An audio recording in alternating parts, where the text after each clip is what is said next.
और ये एक वो भूख है जो कभी ख़त्म नहीं होती, और राहु इसको बहुत अच्छे से समझता है। राहु कोई प्लैनेट नहीं है, राहु एक साया है। मून के दो नोड हैं, एक को नॉर्थ नोड कहा जाता है, एक को साउथ नोड कहा जाता है। नॉर्थ नोड जो है वो राहु है, जिसको ड्रैगन हेड भी कहा जाता है। वैदिक एस्ट्रोलॉजी में इसका नाम राहु है। ये भूख पैदा करता है, और इंसान के अंदर वो भूख पैदा करता है जो आखिर में एक जहर की तरह काम करती है। अब आप इसकी मिसाल इस तरह से ले लीजिए कि अगर एक इंसान को पैसे की भूख है और वो पैसा कमाता रहता है, कमाता रहता है, कमाता रहता है, हालांकि उसकी डेली एक्सपेंसेस, डेली नीड्स बहुत आसानी से पूरी हो जाती हैं, लेकिन फिर भी वो लालच करता है और एक दिन उसी लालच के हाथों मारा जाता है। तो इट मीन्स कि ये एक जहर हुआ।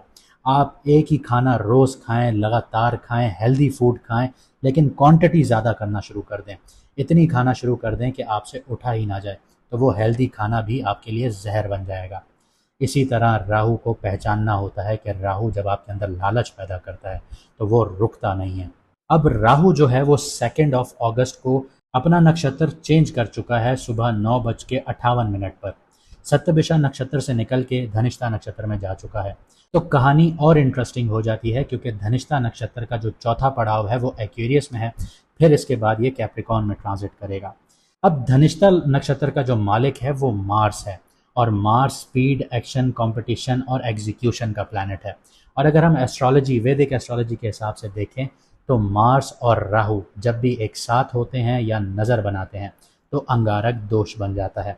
अब अगर आपको याद हो, 29 या 28 फरवरी को मैंने वीडियो डाली थी, उसमें मैंने जिक्र भी किया था अंगारक दोष का, जिस वक्त चांद ग्रहण लगा था। तो अंगारक दोष की अगर आप कोई वीडियो उठा के देखें हमारी, तो जिस वक्त हमने जो चीज़ें बोली या हमने प्रेडिक्शंस की, तो वो सारी चीज़ें उसी वक्त एक्यूरेट हुई, क्योंकि यहाँ पर चीज़ें रुकती नहीं हैं, एकदम से एक्सपेंड होती हैं। तो अब राहु काम करेगा मार्स के नक्षत्र में, यानी कि जो आपकी नॉर्मल भूख है वो अब मार्स की एनर्जीज के साथ एक्सपेंड करेंगी। राहु की सबसे ख़ास क्वालिटी उसकी एम्प्लीफिकेशन है। जिस चीज़ को टच करे उसकी डिज़ायर को बढ़ा देता है। आप किसी चीज़ को उस पसंद नहीं करते, आप उसको हासिल करने के लिए कुछ भी कर रहे होते हैं, फिर सिर्फ हासिल ही नहीं करना चाहते बल्कि दूसरों से आगे भी निकलना चाहते हैं। और फिर एक पॉइंट आता है जहां इंसान खुद से पूछता है, मुझे वाकई ये चीज़ चाहिए भी थी, या मैं सिर्फ इसलिए भाग रहा था क्योंकि मुझे लगता था कि मुझे ये हासिल करना है। यही राहु की स्ट्रेंथ भी है और जहर भी है। राहु आपको अनकन्वेंशनल बना सकता है, वो रास्ता आपको दिखाता है जो ट्रेडिशनल लोग शायद कभी भी ना देखते हों या उसको फॉलो करने से डरते हों। Technology, internet, foreign connections, mass audience, networking, unusual business models, research, innovation और कॉम्पिटिटिव इन्वायरमेंट्स में राहु की एनर्जी को इंटेलिजेंटली यूज़ किया जा सकता है। लेकिन जैसे मैंने आपको कहा कि इसकी डार्क साइड को इग्नोर मत कीजिएगा। राहु ऑब्सेशन क्रिएट करता है, एक गोल दिमाग पर सवार करवा देता है, एक इंसान दिमाग पे सवार करा देता है, एक रिलेशनशिप, एक पोजीशन, एक अमाउंट ऑफ मनी दिमाग में चढ़ जाती है, एक सोशल स्टेटस, एक रिकग्निशन मिल जाए, और फिर इंसान को लगता है बस ये मिल जाए और मैं सेटिस्फाइड हो जाऊंगा। लेकिन यही राहु का ट्रैप होता है। आप दुनिया में जितने भी बड़े बड़े पॉलिटिशियंस उठा के देखें, उनका राहु इतना मजबूत होगा क्योंकि वो आपसे झूठ बोलते हैं, और झूठ जब वो बोलते हैं तो आप पहचान भी नहीं पाते। क्यों? जब पॉलिटिशियंस आपको लॉलीपॉप दे रहे होते हैं तो आप बिना देखे, बिना सोचे समझे उनको फॉलो कर रहे होते हैं, ब्लाइंडली फॉलो कर रहे होते हैं। यही राहु की माया है, उसका जाल है। इसीलिए राहु को कंट्रोल करने का तरीका उसकी एनर्जी को दबा देना बिल्कुल भी नहीं है, बल्कि उसको डायरेक्शन देना होता है। और यहाँ धनिष्ठा का जो नक्षत्र है ये बहुत इंपॉर्टेंट हो जाता है। धनिष्ठा नक्षत्र का जो सिंबल है वो रिदम है, अचीवमेंट्स हैं, रिसोर्सेज हैं, मूवमेंट है, और कलेक्टिव सक्सेस से कनेक्ट होता है। इस नक्षत्र में मार्स की एनर्जी होती है एक्शन लेना, compete करना, टारगेट चेस करना, रिजल्ट के लिए मूव करना।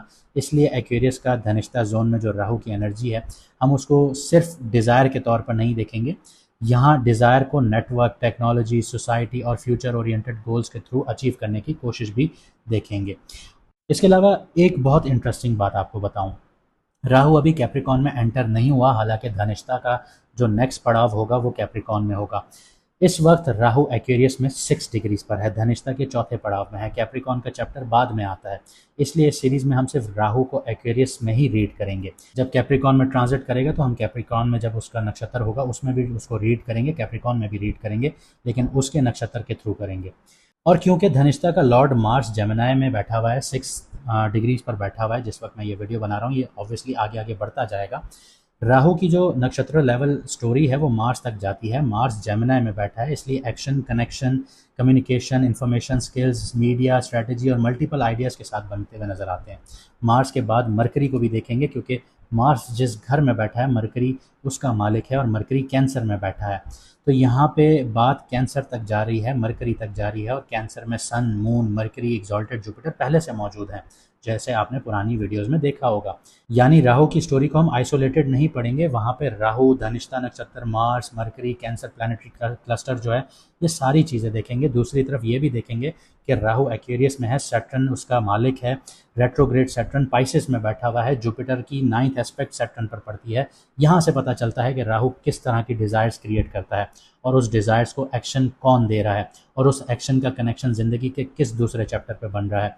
इस वजह से ये राहु का जो नक्षत्र चेंज करना है ये बहुत इंपॉर्टेंट है, क्योंकि राहु स्पीड से डिज़ायर क्रिएट करेगा, मार्स उस डिज़ायर को एक्शन देना चाहेगा, लेकिन सैटर्न यहाँ पर सवाल खड़े कर देगा, क्या आप इस चीज़ की रिस्पॉन्सिबिलिटी भी उठा सकेंगे या नहीं, ये बहुत अहम है। और यहाँ पे जुपिटर का भी एक स्टैंड आ जाता है कि जो चीज़ आप हासिल करना चाहते हैं क्या वो वाकई आपकी ग्रोथ के लिए है भी या नहीं, क्योंकि जुपिटर एक्सॉल्टेड है, जुपिटर आपको एक्सपेंड करेगा। एक्सपेंड अगर जुपिटर कर रहा है तो सैटर्न भी कर रहा है, सैटर्न के घर में बैठा राहु है वो भी करेगा। यानी अगले फेज में सिर्फ अपॉर्चुनिटीज़ नहीं आएंगी, चॉइसेस भी आएंगी, और फ़र्क सिर्फ इस बात से पड़ेगा कि आप राहु की भूख को अपना मास्टर बनाते हैं या उस भूख को अपना इंजन बनाते हैं। हम देखेंगे कि एक्वेरियस में धनिष्ठा नक्षत्र का जो राहु है आपके मून साइन के किस हाउस में बैठा हुआ है, और उस हाउस का रियल वर्ल्ड मैटर्स के किस टाइप की हंगर आपके लिए अपॉर्चुनिटीज़, प्रेशर और ट्रांसफॉर्मेशन एक्टिवेट करता है। अगर आपको आपका मून साइन नहीं पता तो कमेंट सेक्शन में अपनी ओरिजिनल डेट ऑफ बर्थ लिखिए, आपको आपका मून साइन बता दिया जाएगा। और अगर आप लोग अपनी पर्सनल कंसल्टेशन लेना चाहते हैं, लाइफ की डायरेक्शन हासिल करना चाहते हैं, करियर कौन सा चूज़ करना है, बिजनेस कौन सा सूटेबल रहेगा, रिलेशनशिप के लिए कुंडलियाँ मैच करवाना चाहते हैं, या फ्यूचर डायरेक्शन के हवाले से पर्सनल कंसल्टेशंस लेना चाहते हैं, और चाहते हैं कि रेमेडीज़ के थ्रू आपकी मुश्किलें आसान होना शुरू हों, तो स्क्रीन पर दिया गया व्हाट्सएप नंबर पर आप मैसेज करके अपॉइंटमेंट हासिल कर सकते हैं। याद रखें कि 50% फ़ीस ऑफ है, लिमिटेड टाइम पीरियड के लिए है, और लिमिटेड स्लॉट्स अवेलेबल हैं। तो अब देखते हैं एक्वेरियस का ये राहु आपके लिए सिर्फ एक नई डिज़ायर लेकर आ रहा है, या वो डिज़ायर आपकी ज़िंदगी की डायरेक्शन भी बदलने जा रहा है। अब बात करते हैं लियो मून साइन वालों की। तो राहु आपकी कुंडली के 7th हाउस में है, और यहाँ राहु की सबसे बड़ी कहानी जो है वो दूसरा इंसान होता है। शादी, रोमांटिक पार्टनरशिप्स, बिजनेस पार्टनर, आपके क्लाइंट्स, आपके कॉन्ट्रैक्ट्स, कोलैबोरेशंस और पब्लिक डीलिंग, इन तमाम एरियाज़ में डिज़ायर्स और मूवमेंट बढ़ सकती हैं। राहु 7th हाउस में अक्सर इंसान को ऑर्डिनरी कनेक्शन से सेटिस्फाई नहीं होने देता। आपको कोई ऐसा पार्टनर चाहिए हो सकता है जो एम्बिशियस हो, डिफरेंट बैकग्राउंड्स का हो, फॉरेन कनेक्शन रखता हो, पर प्रोफेशनली सक्सेसफुल हो, या आपकी ज़िंदगी के किसी नए डायरेक्शन में आपको लेके जा सकता हो। लेकिन राहु यहाँ एक इंटरेस्टिंग साइकोलॉजिकल गेम भी खेलता है। जो चीज़ अनअवेलेबल होती है वो ज़्यादा अट्रैक्टिव लगना शुरू हो जाती है। इसीलिए किसी नए इंसान, बिजनेस पार्टनर या क्लाइंट की अपेरेंट सक्सेस को देखकर फ़ौरन अज्यूम मत करें कि वो आपके लिए परफेक्ट है। राहु अट्रैक्शन और रियलिटी के दरमियान गैप क्रिएट कर सकता है। इस ट्रांजिट का जो फ़ायदा है, जैसे राहु ने अपना नक्षत्र बदला है, तो इसका फ़ायदा आपको तब होगा जब केमिस्ट्री के साथ कंपैटिबिलिटी और क्रेडिबिलिटी भी आप लोग चेक करेंगे। अब धनिष्ठा नक्षत्र का जो मालिक है वो मार्स है, वो जेमिनाई में बैठा है, आपके 11th हाउस में बैठा हुआ है। यहाँ राहु की जो पार्टनरशिप स्टोरी को डायरेक्टली यहाँ पे मुनाफों के साथ जोड़ देता है, नेटवर्किंग के साथ जोड़ता है, ऑडियंस के साथ जोड़ता है, सोशल सर्कल के साथ जोड़ता है, और प्रोफेशनल अपॉर्चुनिटीज़ के साथ कनेक्ट कर देता है। रियल वर्ल्ड में किसी पार्टनर्स के जरिए इनकम बढ़ती हुई नजर आती है। नए क्लाइंट्स आपको दूसरे क्लाइंट्स तक लेकर जाते हैं, किसी दोस्त या प्रोफेशनल कॉन्टैक्ट के थ्रू बिजनेस अपॉर्चुनिटीज़ आती हैं, सोशल मीडिया कोलैबोरेशन से ऑडियंस ग्रो करती हुई नजर आती है। अगर आप कंसल्टेंट हैं, फ्रीलांसर हैं, एजेंसी ओनर्स हैं, क्रिएटर कंटेंट क्रिएटर हैं सॉरी, या बिजनेस पर्सन हैं, तो रिलेशनशिप खुद रेवेन्यू चैनल बन सकते हैं। अब जैसे मैंने आपको बताया कि मार्स आपकी कुंडली के 11th हाउस में है, तो आप लोगों की जो नेटवर्किंग है वो अब पैसिव नहीं रहेगी, आपको एक्टिवली लोगों से कनेक्ट करना पड़ेगा, प्रपोजल्स भेजने पड़ेंगे, मीटिंग करनी होगी, कोलैबोरेशंस पिच करनी होगी, और अपनी मार्केट वैल्यू कम्युनिकेट करनी होगी। धनिष्ठा नक्षत्र का जो मार्स लॉर्ड है यहाँ एक क्लियर मैसेज देता है, सिर्फ सही लोगों का इंतज़ार मत कीजिए, नेटवर्क क्रिएट कीजिए। 10 बंदे मिल रहे हैं, 10 को अपना आप ये कह लीजिए कि अपने प्रपोज़ल्स दीजिए। जो उनमें से कोई एक ऐसा होगा जो आपका नेटवर्क बनेगा। अब मार्स का जो डिस्पोज़िटर है, यानी कि जिस घर में मार्स बैठा है, उसका मालिक मरकरी है, उसको देखते हैं, तो वो 12th हाउस में बैठा हुआ है। यहाँ पे जैसे मैंने आपको सूरज ग्रहण की वीडियो में बताया कि सन, मून एक साथ बैठे हैं और एक्सॉल्टेड जुपिटर भी है, तो यहाँ पार्टनरशिप का कनेक्शन फॉरेन मैटर्स पर जुड़ जाता है, ऑनलाइन रिमोट वर्क पर जुड़ जाता है, बिहाइंड द सीन प्रोजेक्ट्स पर जुड़ जाता है, रीलोकेशन पर जुड़ जाता है, इंटरनेशनल क्लाइंट्स पर जुड़ जाता है और आपका हिडन जो ऑपरेशनल काम है उनके साथ बन जाता है। कुछ लियो वालों के लिए पार्टनर फॉरेन कंट्री से हो सकते हैं, कुछ के लिए बिजनेस क्लाइंट्स ओवरसीज हो सकते हैं, कुछ के लिए लोग पार्टनरशिप के जरिए जो है वो फॉरेन मार्केट्स में एंटर कर सकते हैं। और इसके अलावा अगर आप लोग बिजनेस करते हैं तो जो कॉन्ट्रैक्ट्स हैं, पार्टनरशिप्स हैं, उसके स्ट्रक्चर्स को बहुत केयरफुली हैंडल करना है। राहु 7th हाउस में है, तो बड़े क्लाइंट, बड़े इन्वेस्टर नज़र तो आएंगे, एक्साइटमेंट क्रिएट हो जाएगी, ये राहु का काम है, लेकिन मरकरी 12th हाउस में है, तो इसकी वजह से उसकी हिडन कॉस्ट भी होगी, अनक्लियर टर्म्स भी होंगे, ऑपरेशनल एक्सपेंसेस भी होंगे और पेमेंट डिले भी होती हुई नजर आएंगी। इनको इग्नोर नहीं करना, ये इग्नोर हुई तो आप लोगों के लिए सही नहीं होगा, क्योंकि आप लोग 8th हाउस की ढैया में हैं। एग्रीमेंट साइन करने से पहले नंबर्स और रिस्पॉन्सिबिलिटीज क्रिस्टल क्लियर रखिएगा। अब राहु का हम दूसरा पर्सपेक्टिव देखते हैं कि राहु जो है वो सैटर्न के घर में बैठा हुआ है, यानी कि सैटर्न जो है वो पाइसेस में बैठा है, सैटर्न जो मालिक है वो एक्वेरियस का है। सैटर्न आपके 8th हाउस में जो आपको ढैया देता है, ये पार्टनरशिप स्टोरी को सीरियस बना देता है, क्योंकि 8th हाउस जो है वो जॉइंट फाइनेंसेस के घर हैं, कर्जों के घर हैं, टैक्सेस का घर है, इंश्योरेंसेस का घर है, इन्वेस्टमेंट्स का घर है, शेयर्ड एसेट्स का घर है और हिडन ऑब्लिगेशंस का घर है। यानी आप जिसके साथ पार्टनरशिप करेंगे उसके साथ सिर्फ प्रॉफिट शेयर नहीं होगा, रिस्पॉन्सिबिलिटीज भी होंगी और रिस्क भी शेयर होगा। चाहे वो आपकी लव पार्टनरशिप्स हों, चाहे आपकी बिजनेस पार्टनरशिप्स हों, चाहे आपकी कोलैबोरेशंस हों। इसलिए बिजनेस पार्टनरशिप में सिर्फ ये मत देखिएगा कि सामने वाला कितना कामयाब है, ये भी देखिएगा कि उसका फाइनेंशियल डिसिप्लिन कैसा है, लाइबिलिटीज़ क्या हैं, कॉन्ट्रैक्ट्स कैसे मैनेज करता है और प्रेशर में डिसीजंस कैसे लेता है, ज़बान का कैसा है, क्योंकि 8th हाउस में सडन ट्रांसफॉर्मेशन आती है। ये ना हो कि आप अपनी इन्वेस्टमेंट भी लगाएं और उसको आप जानते ना हो, सिर्फ उसका पैसा देख के उसकी तरफ अट्रैक्ट हो जाएं और बाद में आपका जो रिश्ता है वो टूट जाए और आपके पैसे बीच में रह जाएं।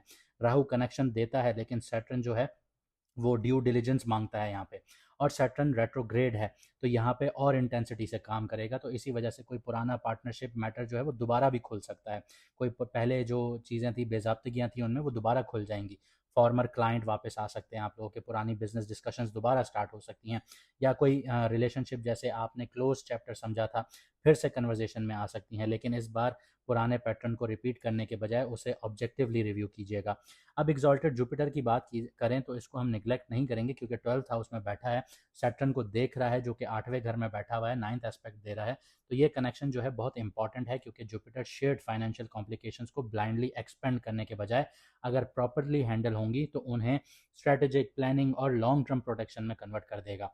Foreign investments, international business, insurances, insurance के प्लानिंग, रिसर्च बेस्ड काम या कॉन्फिडेंशियल प्रोजेक्ट्स में नॉलेज का फ़ायदा मिल सकता है आप लोगों को। फाइनेंशियली अगर मैं बात करूं तो पार्टनरशिप बेस्ड ग्रोथ का पोटेंशियल बहुत ज़्यादा है, लेकिन याद रखिएगा कि राहु का जो एक प्रिंसिपल है कि ये जितनी स्पीड से ऊपर लेके जाता है उसी स्पीड से नीचे धक्का भी देता है, यहाँ बहुत स्ट्रांगली अप्लाई होता है आपके लिए। एक बड़ा क्लाइंट मिल सकता है आप लोगों को, रेवेन्यू सडनली आपका जंप कर सकता है, बिजनेस वैल्यूएशन इंप्रेसिव लग सकती है, और फिर अगर फाउंडेशन वीक हुई तो वही एक्सपेंशन प्रेशर बनती हुई नजर आएगी और राहु आपको टॉप से बिल्कुल ज़मीन तक नीचे लेकर आएगा। और सैटर्न यहाँ पर आपसे यही पूछेगा कि जब आप ऊपर जा रहे थे तो आपने अपनी जो फाउंडेशन थी उसको मजबूत रखा था या नहीं रखा था। अब रिलेशनशिप की बात करें तो ये ट्रांजिट स्पेशली नोटिसेबल होगा आप लोगों के लिए रिलेशनशिप के मैटर्स में।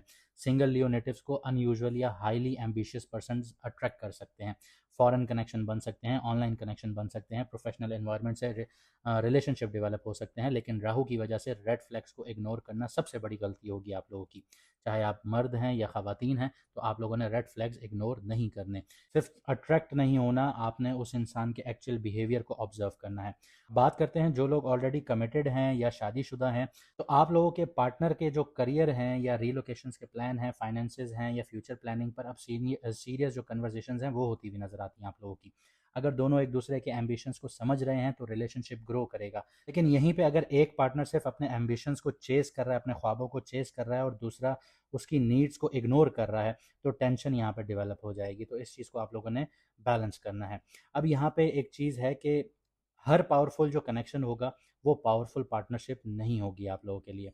यानी कि आपको पावरफुल लोग तो मिलेंगे, लेकिन हर पावरफुल जो इंसान आपको मिलेगा वो आपका कनेक्शन नहीं बनेगा। आपके सामने नए लोग आएंगे, नए क्लाइंट्स आएंगे, नई रिलेशनशिप पॉसिबिलिटीज़ आती हुई नज़र आएंगी, और इनमें से कोई आपकी ज़िंदगी को जेन्युइनली नेक्स्ट लेवल पर लेकर जा सकता है। लेकिन याद रखिएगा कि राहु की जो स्पीड है उसको सैटर्न की मैच्योरिटी की ज़रूरत बहुत ज़्यादा होगी। तो अपने कदम जो हैं वो देख भाल कर आगे रखिएगा, क्योंकि आप लोग ढैया में हैं और ये इंटेंस मोमेंट स्टार्ट हैं। उम्मीद करता हूँ आपको वीडियो पसंद आई होगी। अगर ऐसा है तो लाइक शेयर कमेंट ज़रूर कीजिएगा। चैनल को सब्सक्राइब कीजिए। मुझे दीजिए यहाँ से इजाज़त। मिलते हैं अगली वीडियो में सितारों के सफ़र पर।